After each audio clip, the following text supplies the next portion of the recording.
Well boys, as you guys see from the title, we're working on the Skyline today. I finally found someone parting out some 300ZXs, and he had all the suspension components that I needed. So I should have everything that I need to convert it to 5-lug. They say the 300ZX suspension and all that should be direct bolt-on. Apparently, if you want to run a sway bar, you need to run this whole arm, the upper arm, on the 300ZX. Like, you need to run that all together. You can't just put the hubs.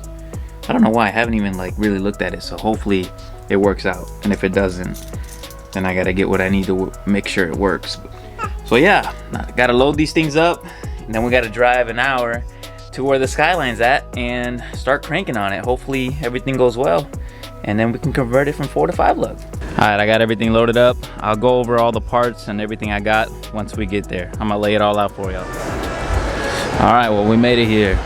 I'm gonna give you guys a quick rundown on all the parts that we got. Like I mentioned earlier, we have Z32, 300ZX, calipers for the front, rear, the hubs for the rear, the hubs for the front, but not just the hubs, it's the whole front control arm and everything, the whole assembly. And then I got the rotors, because obviously they're 5-lug, and all the bolts and everything. I got the pads in here too, because everything changes. It's a complete different brake system. So these are 4-piston, whereas right now I think it has like 2-piston on the front or something. So this is actually a brake upgrade as well. I didn't want to do the 240SX one because you have to drill 3 holes in the engine bay, and I'm gonna be popping the hood for shows and stuff, and I do not want the engine bay to look like you know, just crappy. In my opinion, for my situation, it's not gonna work, but this should be perfect. We're gonna find out right now. I think I'm gonna start on the rear. I can only do one side because I only have 2 wheels that are 5-lug, and then I gotta get 2 more wheels for the other side. But for today, we'll do this side, and hopefully it works out. And if I run into an issue, I'll let y'all know. But this should be, theoretically, bolt-on. Like, everything should just be interchangeable. I shouldn't have to do no modifications. Everything should bolt up, so we're gonna find out.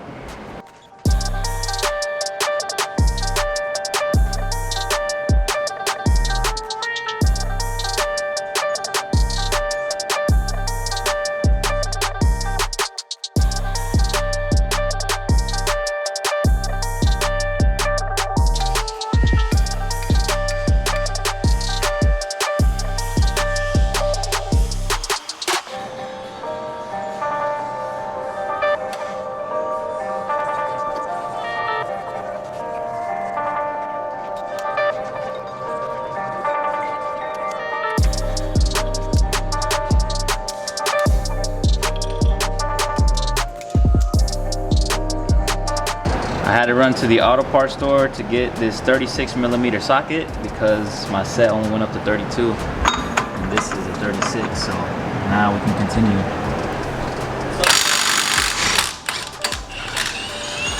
Light work. That's a Milwaukee, man? Hell no, my D-Wall would have done the same thing. Try it, try to get it.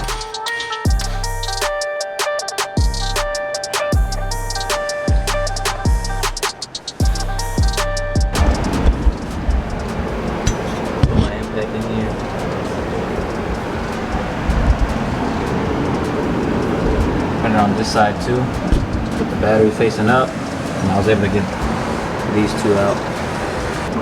All I did was turn the axle, gave me more access, and I got it on the bottom one now.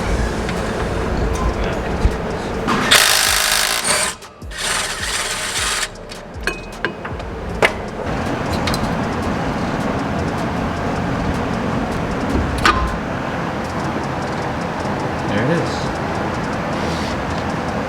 So I ran into a little issue. The hub off the Skyline does not have this like lip piece that the 300ZX one does have. So I came to the conclusion, I'm just gonna cut this off. It's unnecessary. It's not gonna affect the structural integrity of it. And that's just gonna be the easiest solution right now. I don't have a press to press this out. So, I mean, it's still gonna work.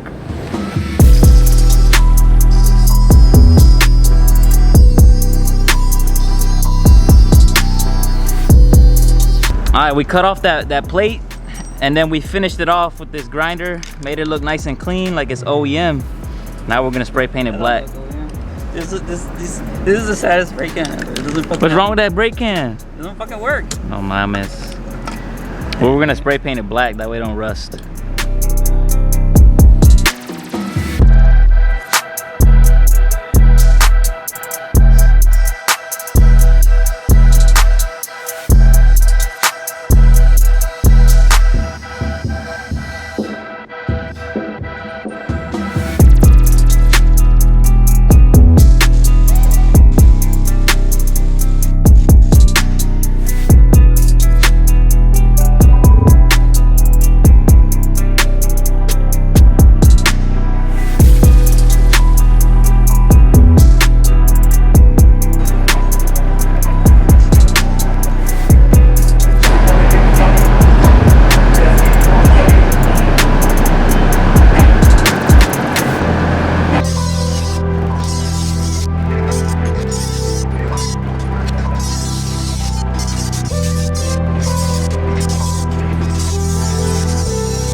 Alright, so I got this thing all nice and cut up. Used the cutoff wheel, took a little while, but there's the piece right there. So now let's see if the rotor fits. Perfect. Good. One wheel done. Oh, you want to see how it fits already? It fit? Nah, I think I'll be alright. It should be high enough to where it won't rub. Yo, that's like perfect pivot. No cap, those will probably be perfect. I gotta follow the specs of these. Let it go? Yeah. Oh fuck, they fit. Yo, that fucking fills in the gap. That's perfect. That's fucking perfect. Yo, these with a smaller tire? They would look mint. Slammed. They actually don't look bad. No, they don't look bad on the car. Z wheels look good on anything but a Z.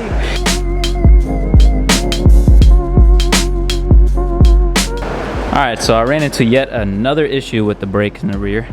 I put the caliper on and I was hooking up the brake lines, and turns out the brake lines are a little bit different. So I'm not going to be able to hook up the brakes, but at least I got e-brake. That's the main thing. So now I'm going to tackle the front. I'm just going to put the wheel back on. I'm going to order the lines, that way it can still roll around and stuff. But I want to do the front real quick to see if I need to order the lines for the front as well. So let's get to tackling the front.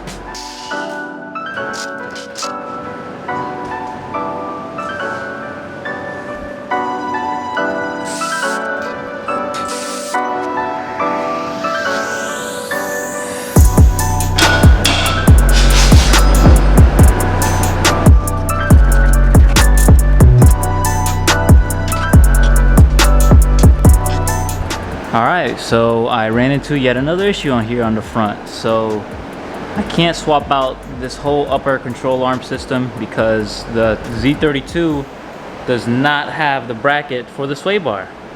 So I'm not sure what they were talking about on the form that I read, but it's actually the opposite. You have to leave that if you want to run the sway bar. So I need to like change just this piece, but the only issue is this is a different design. It doesn't have the bolt here on the bottom like the Z32 does. Z32 has a bolt right there, and that one has a plate. So now what I was thinking of doing was taking out the big bolt here and just removing the actual hub assembly and trying to put the new one on. I removed the bolts from both, and it seems like I need to press these out from the actual spindle. So I gotta get a press or rent one and press this out because it is not coming out. But that's what you guys are watching the video for. I can tell you guys exactly what you need to do, and right now I'm showing you what you don't need to do. Alright, so last clip that you guys saw was me from about like a month ago. I lost time and I didn't have the tool to do what I need to do this the right way. All the information that I'm about to tell you guys is through my experiences. Do as you wish with this information, but I just want to say a lot of the stuff that the people say on the Skyline forums on Facebook and all the forums that you can read up online and everything, a lot of the information on there is just BS. It's not true. Maybe my car is just a unicorn. I highly doubt it is. It's a 1993 Nissan Skyline R32 GTS, non-turbo but manual. 4-door, so it's a 4-door. GTS-T may be a little different, but this is through my experiences and what I had with my car. So this is what happened. Basically, if you look, this is the spindle of the 300ZX. This is the spindle off of the Skyline. If I line up where the kingpins enter, it's gonna be hard to see probably on the camera, but look at how much more forward this wheel bearing sits. It's about 15 millimeters more forward than the standard Skyline R32 one. So if I were to just swap this right onto the Skyline, which I can't either, I'll explain that right now. If I were to just swap this spindle straight onto the Skyline, the wheel's gonna sit 15 millimeters more forward than where its stock position is for the R32. If that makes sense. I mean, I don't know how else, if you guys can't understand that, I don't know what to tell you. But the other reason why I can't just swap this right over is because if you look at the size of the tie rod end insert, look at how much bigger the 300ZX one is. Way bigger. The joints are not even the same. The kingpin hole is way bigger on the 300ZX one as well. Now, if you think about it, being that all these components are bigger, because even the lower ball joint one is bigger as well, being that these are bigger, it would theoretically mean that it's stronger, but you have to change everything, and it changes the suspension geometry, and I'm not trying to mess with that. I want to have my nice smooth ride. I want to have my wheel right in the middle of my wheel well. I don't want it to look off-centered. I just want it to be right, because you can adjust the caster a little bit to probably where it straightens out a little bit, but then you're going to affect the way it steers, the way it drives, and I'm not going to do that. So basically all that I need is a press. All I need is a press, because basically what I need to do is press off these hubs and press them onto the Skyline spindles. And to do that, what you need to do is remove the plastic cap that's on the back. There's a big nut there. I think it's 36 millimeter. No, I think 32. And then you should be able to press this right out. So all this time I haven't had a press. I finally got the hookup to use a press. So let's press these suckers out. Before I forget to mention to you guys, if you guys were wondering how come you don't just change the whole upper section, I forget what this is called, the whole upper control arm or whatever, it's because it's not the same. The 300ZX one does not have the holes and inserts for the sway bars. Also, it does not have these two brackets here for the line to run nice and comfortably and don't get kinked in hoses and stuff. That's why that will not work. Alright, this is my ghetto setup. Got some blocks of wood, metal brackets, and it takes a lot of strength at first. Well, at least for the first two that I did that one. This is the second one. At first, there's gonna be a lot of tension that you have to put in, and then it'll just like pop, it'll pop. And then you can start pressing it out. See it go down.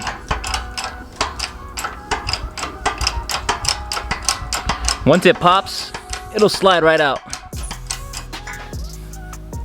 There's our 300ZX 5-lug hub.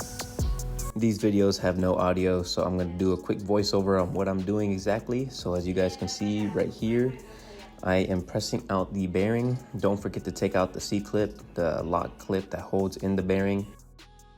And this is my position to press the new one back in. I use the old one to, because it's the same size, to push the new one back in. It's perfect.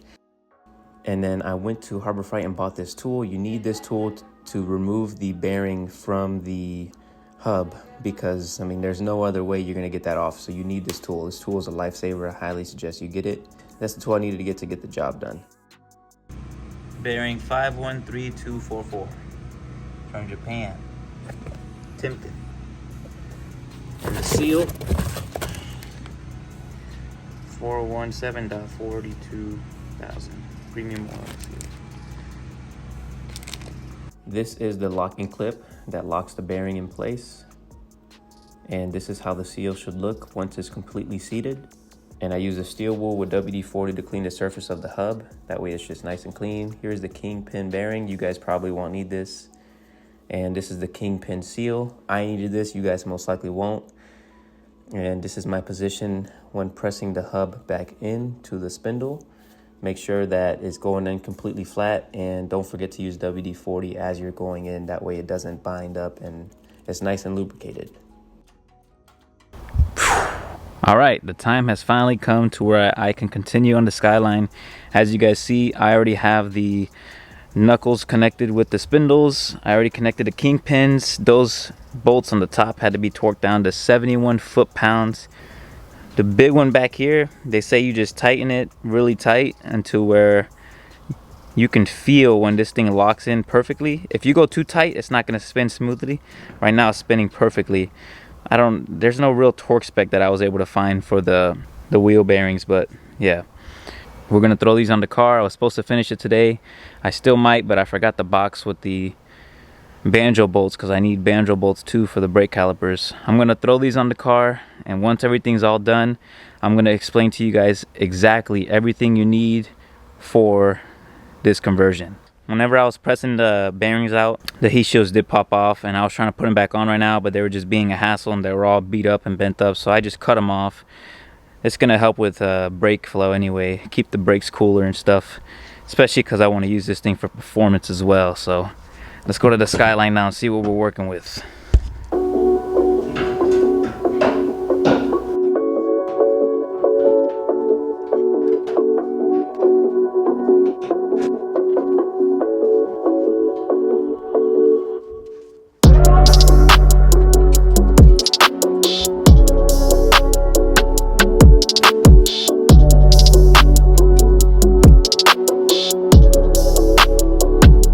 Well, it's in.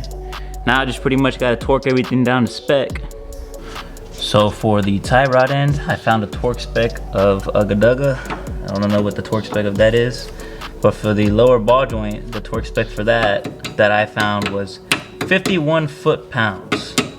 This one I basically just tightened it to where I felt like it was tight enough. I really don't know how else to explain it to you guys. I couldn't find no torque spec. Which, to be honest, I'm not worried about the torque specs of the tie rods right now. Even the ball joints, because I'm gonna be changing all that whenever the car is done with paint. But you know, I don't know for you guys. I'm not sure what the torque spec for the tie rod is. Well, for the ball joint is 51 foot-pounds is what I found on the forums. But from what I learned from the conversion process, not everything you see on the forums is true. All right.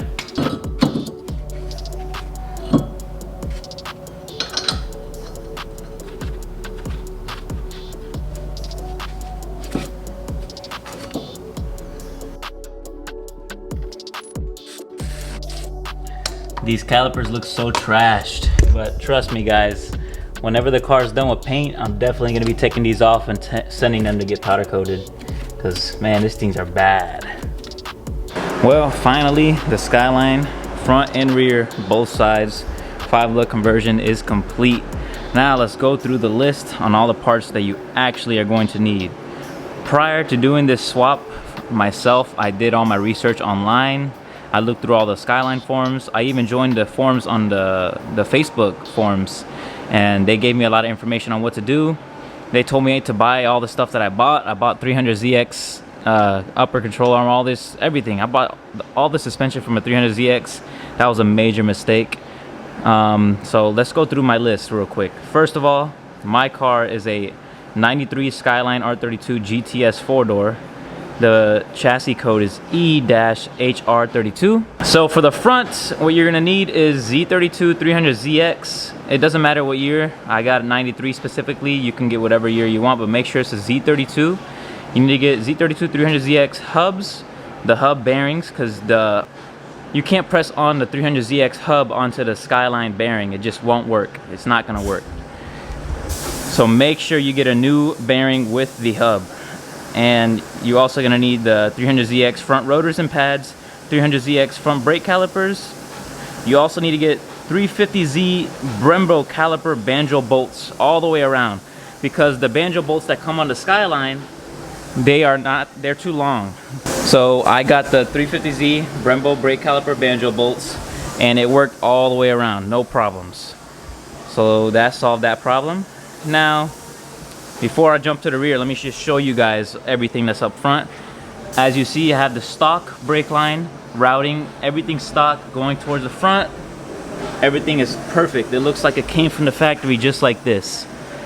Now the press that I used for this was a 20-ton, and that made the job so much easier. At first I tried to use a 12-ton, and it just couldn't do it.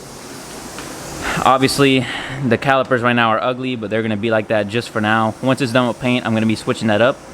But as you guys can see, everything looks factory.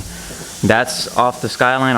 Everything is Skyline parts except for the caliper, rotor, and the hub and the bearing. Everything else is from the Skyline. So that's for the front. Now moving to the rear. Sorry if it's too noisy. Ricky's spraying something right now, but I think you guys should be able to hear me pretty well. Now for the rear, what you're gonna need is Z32 300ZX rear hubs. Cut off the top bracket. You're also gonna need to get the rear calipers, rear rotors and pads, the Brembo caliper banjo bolts for the rear as well. Just because, like I said, the Skyline banjo bolts are just too long, and they didn't let the line, you know, tighten up, and it continuously leaked fluid.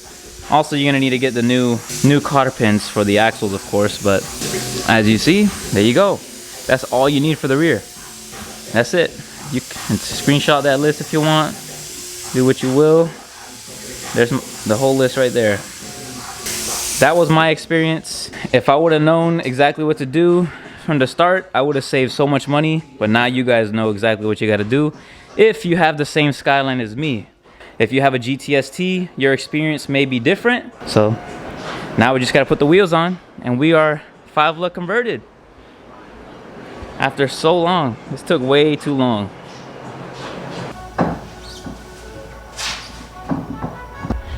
Doesn't look like I'm gonna be able to put the wheels on the front. They're rubbing on the top here, and I haven't even pushed them all the way in. These aren't the wheels that are gonna be on the car, so it doesn't matter, but they look cool on it anyways. So what I'm gonna have to do for now is just, I have some 1-inch spacers at home. I'll just go get those and put them on temporarily. Like I said, these wheels are not for this car. They're just so they can sit on something for now. I still need to get the wheels for it, but I guess now I know I can't run 19s, and I already had that in mind. I was planning on running 17s or 18s, but I'm gonna have to find something that's doesn't have such an aggressive offset going in. I have to figure out what size wheel is gonna fit best in here. The conversion is finally done. I'll input a picture or a video of the car with the front wheels on so you guys can see it before the end of the video. But yeah, we're done, finally. Now you guys know exactly what you gotta do.